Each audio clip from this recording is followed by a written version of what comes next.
नमस्कार विद्यार्थी मित्रांनो, आपण या अगोदर मूळ संख्या, समसंख्या, विषम संख्या ह्या अभ्यासल्या.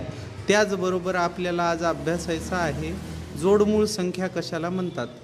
ज्या मूळ संख्येमध्ये 2चा फरक असतो त्या मूळ संख्यांना काय म्हणायचं तर जोडमूळ संख्या म्हणायचं. 1 ते 100 दरम्यान एकूण 8 जोडमूळ संख्यांच्या जोड्या आहेत. आपण त्या 8 जोडमूळ संख्येच्या जोड्या अभ्यासूत.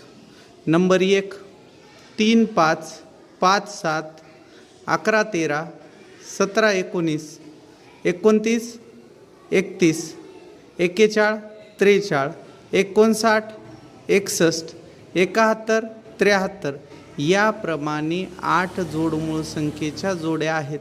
तरी सर्व विद्यार्थी मित्रांना सांगायचं आहे की नवोदयचा अभ्यास करते वेळेस या जोडमूळ संख्या अभ्यासणं अत्यंत गरजेचं आहे. आमच्या अधिक माहितीसाठी आमच्या चॅनलला सबस्क्राईब करा आणि आम्हाला फॉलो करा.